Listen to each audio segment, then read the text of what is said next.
करने के लिए और इस उम्मीद से कि आने वाली पीढ़ियां उनको पढ़ के गुलामी की सादत को बदल देंगी, ऐसी दृढ़ संकल्प के साथ जिन्होंने फंसते हंसते फांसी का फंदा चूम लिया, ऐसे शहीदों को मैं नमन करता हूं। आज ऐतिहासिक दिन है, आज परिवर्तन का दिन है।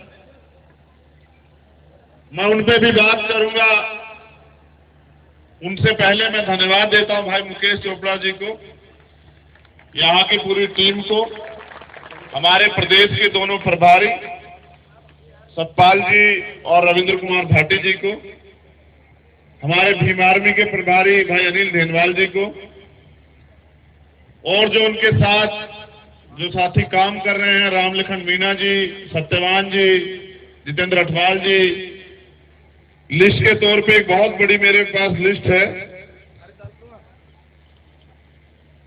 जो स्वागत में थी बहने सुमन मेघवाल जी, कविता जी, मंजू बोध जी, ममता जी, कमलेश जी, सोनिया जी, संजना जी, रेणु जी, संजू जी, एकता जी, पूजा जी, और यहां से जो और साथी हमारे उपस्थित हैं जिन्होंने इस प्रोग्राम को सफल बनाने के लिए मेहनत की, मैं उनका भी धन्यवाद करता हूं। जब मैं आया बहुत धूप थी, मैं सोच रहा था कि भाई मैं तो छांव में बैठ जाऊंगा, हमारे लोग छांव में तो बैठ नहीं पाएंगे, वो धूप में परेशान हो जाएंगे। लेकिन देखो आपके संकल्प के आगे कुदरत को भी जो है मेहरबान होना पड़ा और ऐसा मौसम हो गया।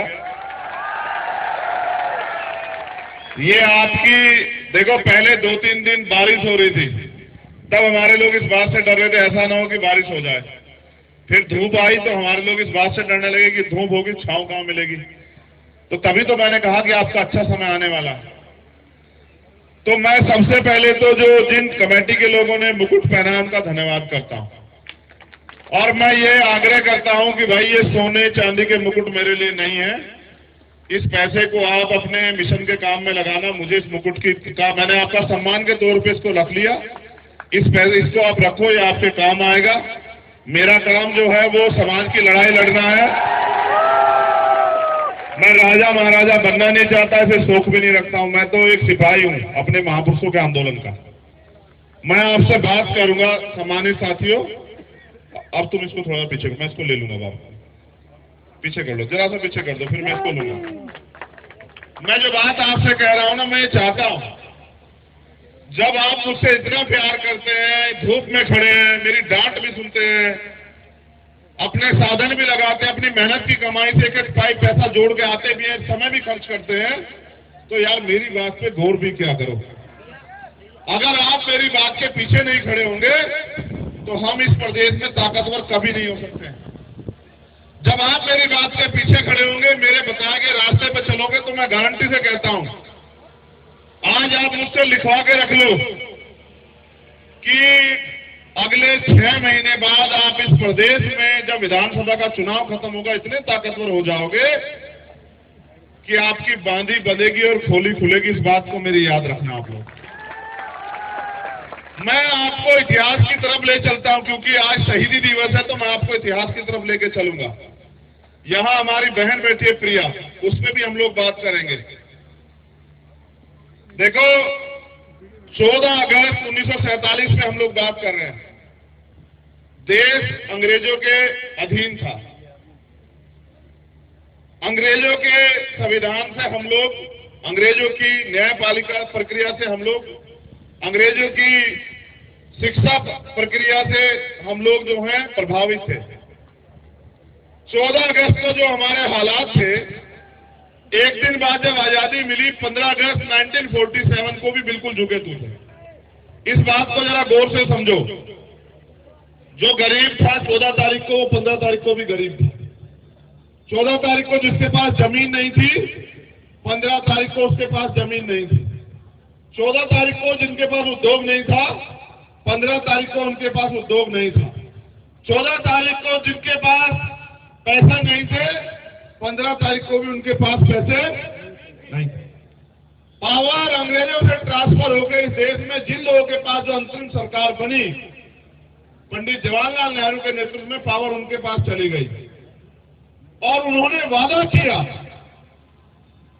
कि हम भारतीय संविधान जो बाबा साहब अम्बेडकर के नेतृत्व में बना, उसमें जो उसके जो उद्देश्य हैं उनको हम इस अंतरिम सरकार के जरिए लागू करेंगे, क्योंकि एक दिन में परिवर्तन नहीं होगा। मेरी बात पे गौर करना, ये बहुत अहम बात है, हमारे नौजवान साथियों को समझनी है, क्योंकि उनको समाज का नेतृत्व करना है। उनको सिर्फ जय भीम के नारे नहीं लगाने हैं, उनको सिर्फ मूर्तियों पे पैर नहीं छूने, माला नहीं चढ़ानी है।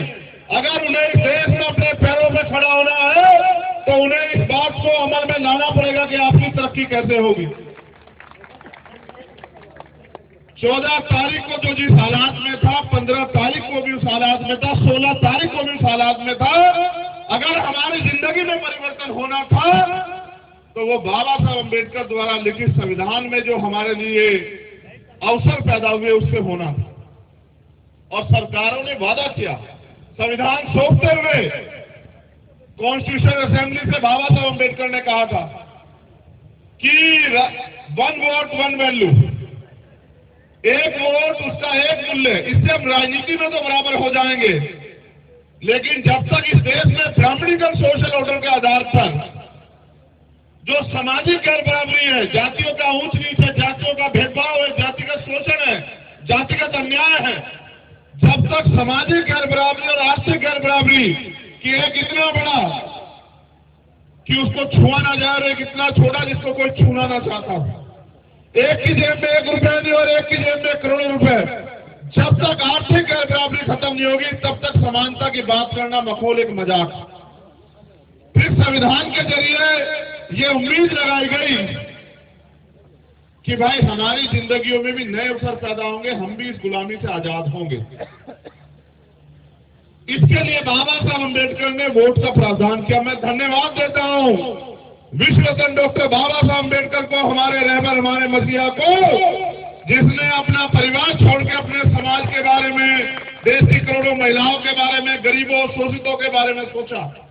उनसे पहले भी ये प्रक्रिया महामानव तथागत बुद्ध, संत श्रोमणी सतगुरु रविदास, भगवान वाल्मीकि, गुरु नानक देव, संत कबीर, गुरु घासीदास के नेतृत्व में चली आई सामाजिक परिवर्तन की। फिर राष्ट्रपिता ज्योतिबा फूले, साहू जी महाराज, पहले रामास्वामी नायकर, पहले लल्लू यादव, संत गाडगे जी महाराज, नारायणा गुरु, उनके नेतृत्व में भी ये परिवर्तन के आंदोलन चले। उनके जाने के बाद बाबा साहब अम्बेडकर ने मोर्चा संभाला। उनके समकालिक सर छोटू राम, उनके बाद की कड़ी में चौधरी चरण सिंह, मामला रामपुर वर्मा, जननायक कपूरी ठाकुर, बाबू जगदेव प्रसाद कुशवाहा, ऐसे रहबर जिन्होंने अपना पेट काट के अपने खून से इस आंदोलन को सींचा। आज उन सबको नमन करने की जरूरत है, लेकिन उनको पूजने की जरूरत नहीं। हम सबसे बड़ा धोखा ये करते हैं, हम महापुरुषों को नमन करने के बजाय, उनके रास्ते पर चलने के बजाय उनको पूजने का काम करते हैं। जब जब हम महापुरुषों को पूजेंगे, हम उनके विचारों की हत्या करेंगे। हम इस देश में गुलाम इसलिए हैं क्योंकि हम अपने महापुरुषों के दिखाए रास्ते पे नहीं चलते। जिस दिन हम अपने महापुरुषों के दिखाए रास्ते पे चलेंगे, उस दिन इस देश में हमारी गुलामी, चाहे सामाजिक हो, आर्थिक हो, राजनीतिक हो, वो सारी बेड़ियां हमारी कट जाएंगी। जब हम अपने महापुरुषों के रास्ते पे नहीं चलेंगे तो हम इस देश में, अपने ही देश में गुलामों की तरह जीवन जीने के लिए मजबूर होते रहेंगे। मैं जो बात आपसे गौर कराने को कह रहा हूं, बाबा साहब अम्बेडकर ने वोट का अधिकार हमें दिया। वोट का अधिकार देने के लिए कोई भी राजी नहीं था। कोई कहता वोट का अधिकार उनको मिलेगा जो लगान देते हैं, कोई कहता वोट का अधिकार उनको मिलेगा जो पढ़े लिखे हैं, कोई कहता वोट का अधिकार उनको मिलेगा जो व्यापार करते हैं। लेकिन बाबा साहब अम्बेडकर इस बात से अड़े रहे कि लोकतंत्र तब पूरा होगा जब अंतिम व्यक्ति को भी वोट देने का अधिकार मिले। अंतिम व्यक्ति को वोट देने का अधिकार मिले, इस बात के साथ उन्होंने जो है लगातार संघर्ष किया।